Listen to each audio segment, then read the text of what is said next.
Hi everybody, my name's Tom and I'm back talking about F1 Fantasy. We've just had FP1 and FP2 for Miami, and obviously we've still got FP3, very important to wait for FP3 before we start jumping to conclusions, but you know, the nature of producing these videos, I don't have the time to release it between FP3 and qualifying as the deadline so soon. So here we go, these are my final thoughts.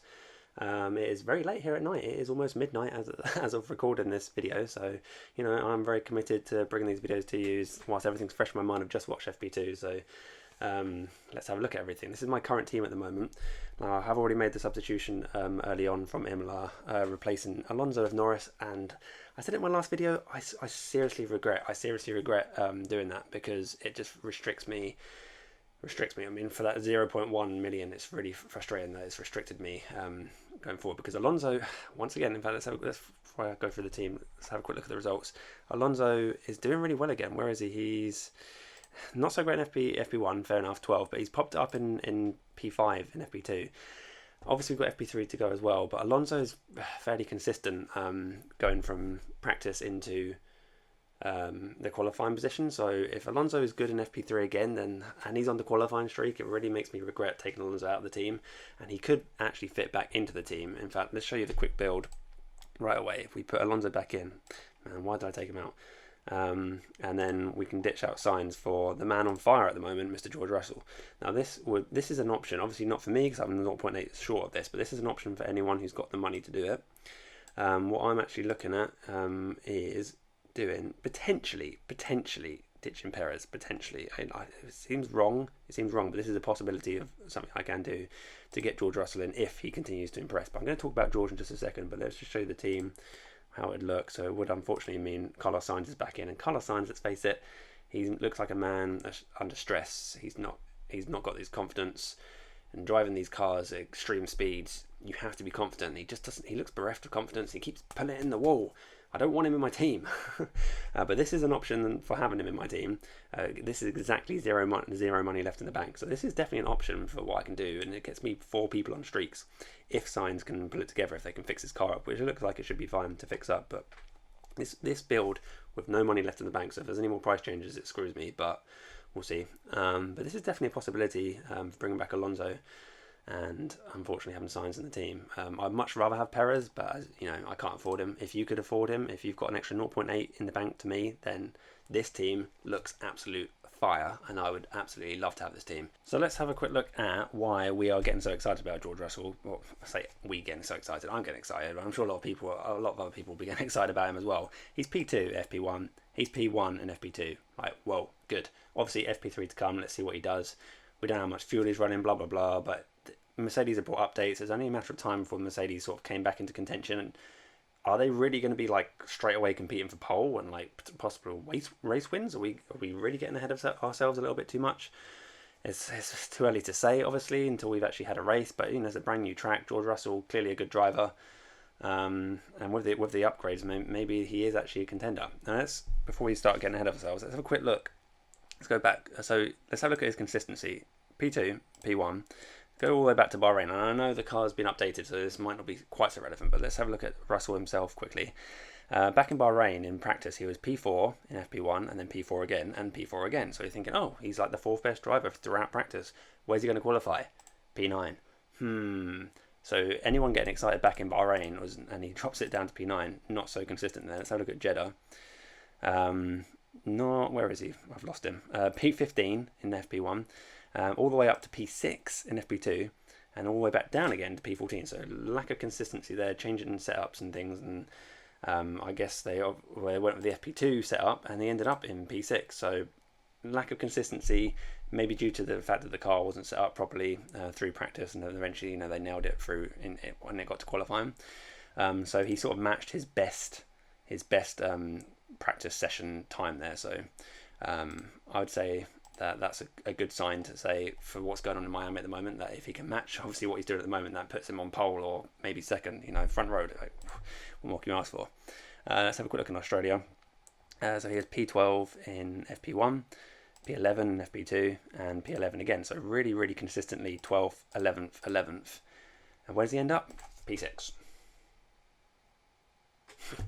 Like, the Mercedes are struggling. I'm struggling to get a grip on what's going on through the practice sessions, but is what it is. Maybe Melbourne was a bit of an anomaly. I don't know. Obviously, we had the issues of Sainz and Alonso. So maybe if Sainz and Alonso had qualified, because of Alonso's crash and Sainz just messed up basically in the final qualifying session. So imagine they qualified where they're supposed to be up in like the top 4 or 5, then Russell would probably move down to like 8 or something. So it's still like slightly better than where from P11 to P8 if we're imagining like where everyone ideally finished. So some consistency there from Russell, and it's not super clear. And Imola's too hard to predict because we only had one practice session before qualifying. But so what I can see so far from Russell and Mercedes is some ups and downs due to different setups and things. But Russell himself, I think, from what I can see so far, that he's going to finish. I'm not saying for sure, but I feel like he's going to finish quite well. I think he's going to finish in the front top 4 probably. But that's just me and my subjective opinion. You can interpret the numbers however you want. But anyway, Russell looks really good. He's on the race streak. He's going to get plus 10 points. And I really, at the moment, really want him to get him in my team. And the team is, if I can get that team, obviously with Sainz to the Perez, then I think that looks really good.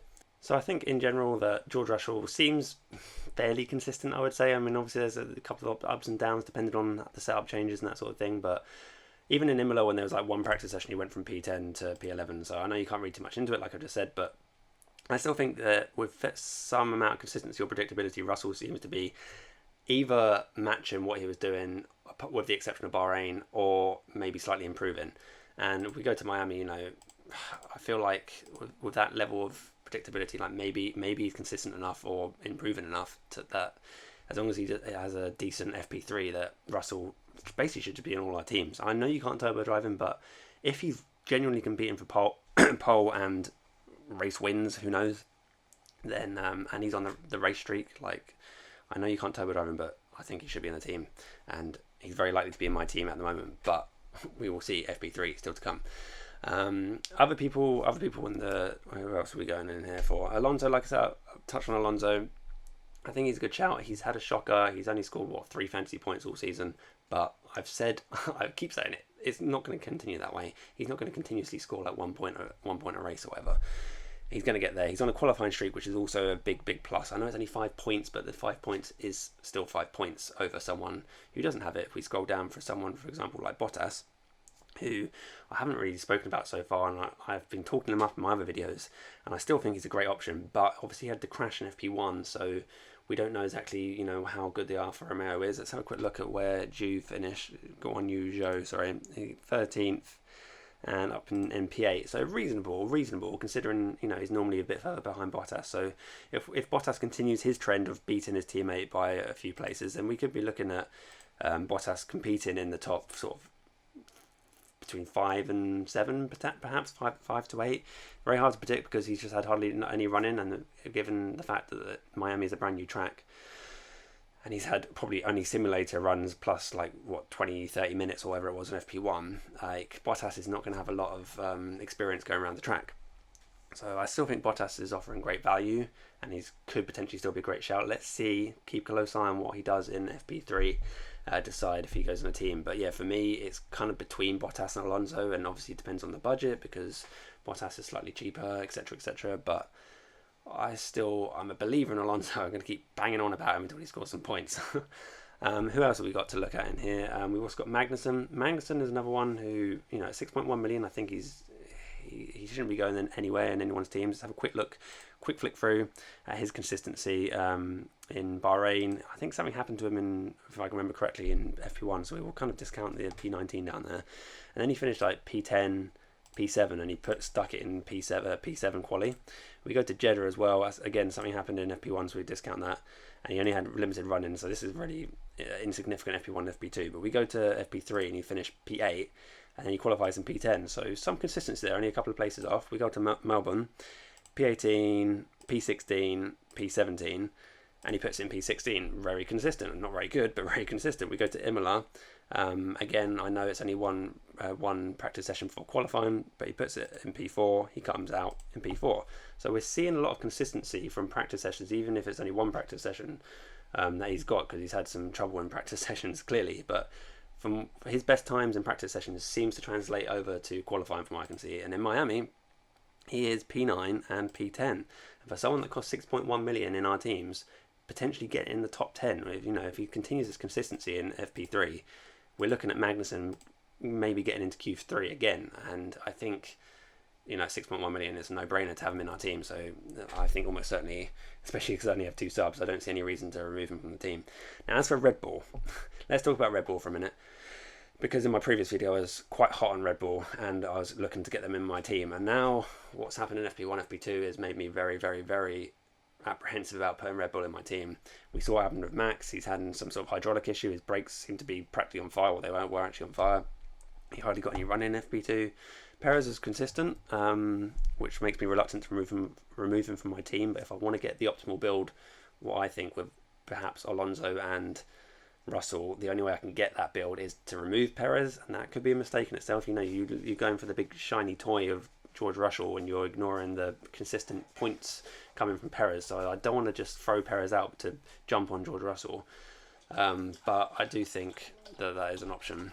In general, I just think I kind of just want to avoid Red Bull. I know they've got, it's a brand new car for everyone this season, but particularly Red Bull seems to be having a lot of teething issues with it, reliability wise, and just scares me going into them. I mean, the original team I was going to have, if we ditched out Ferrari for a second, the team which I said I was going to go with originally, or I had in my mind, I like to have a team in my mind going into the weekend, and then obviously tweak that depending on what happens in practice. And what was Perez? There is. So this was the team I was going to have, with tripling up sort of thing on Red Bull, really looking to maximise them, thinking that they'd really suit the Miami track. It just doesn't seem to be happening in the practice sessions, and I don't know, Max hasn't really excelled yet because he hasn't had the opportunity to. Let's see what he does in FP3 before we completely discard Red Bull and get scared by their reliability. I still think this could be a good option, but at the moment I'm still leaning more towards just bringing in Russell. Bottas will become Fernando Alonso, and that will be the team if my budget will allow it, because if anything changes I can't afford it, and I'm not making my substitutions until after FP3 for sure. So that's pretty much that with regards to Red Bull, and just want to mention that I will be posting, obviously when FP3 comes through, I'll work out. If we go back as an example to Melbourne, I'll get all the times from FP1, 2 and 3, average it out to give an average position, and then rank it to give the hypothetical qualifying position. And I'll post the hypothetical qualifying position on my community tab on YouTube, as well as referring to the average delta. So you can see what the hypothetical qualifying is based on the practice sessions in Miami. You can have a look at the delta, and you can make your own mind up for who you think is reliable and trustworthy as to who's going to qualify where. Maybe you can use that to decide on your team for this weekend. One last thing before I wrap it up is the Mega Driver. Anyone still thinking of Mega Driving? I personally am not, and I still believe there is a chance of rain. I'm not going to look now. I won't have a good spreadsheet, but I still think there was like a 40% chance of rain going into thunderstorms during the race and everything. Like, it's only 40%, but 40% is a lot higher than 0%. So I'm still a bit scared of doing that, but that's not the only reason why I'm not going to probably be Mega Driving Charles. Is that the Mercedes look a lot more competitive. Red Bulls are probably competitive. Perez up in P4, P3, wherever he was. Let's just make sure we got that right. Yeah, P4, P3. So Red Bulls are still competitive. If Verstappen can be reliable, then he could well be competing for pole. And then you're looking at, you're Mega driving Leclerc. Who are you turbo driving? Perez or Sainz? Oh God, no! I don't want to be turbo driving Sainz this weekend. Who knows what's going to happen? So I don't really want to be going into the Mega Driver with Charles at the moment. There's too much competition for pole, in my opinion, in this race. There's the chance of these thunderstorms. I think there are better opportunities down the line for Mega Driving. Who knows? Mega Driving George Russell. Let's all get hyped for George Russell. No, probably Mega Driving Verstappen down the line, but that's just where I'm at the moment. There's still a possibility I might go for it, but I think the Ferraris don't look like they're far enough ahead to justify it. Threat of rain, blah blah blah. Yeah, I'm probably not going to go for it. Anyway, that's it from me. Time for me to upload this and go to bed, basically. Let me know who you're thinking of your teams. Who have I missed? What am I missing? What am I missing? McLaren. Norris and Ricardo just haven't impressed, have they? P11 and P6. Okay, P6 is fine, But yeah, just for me, Norris not quite in the equation for me, and I know I'm probably going to backfire. You know, images that precede unfortunate events, that sort of thing. That'll probably be me on Lando Norris is going to get his first bloody win now, isn't he? But I'm not going to go with Norris, almost certainly. But we'll see what happens in FP3. Never say never. Thanks so much for watching, everybody, and catch you later. Bye bye.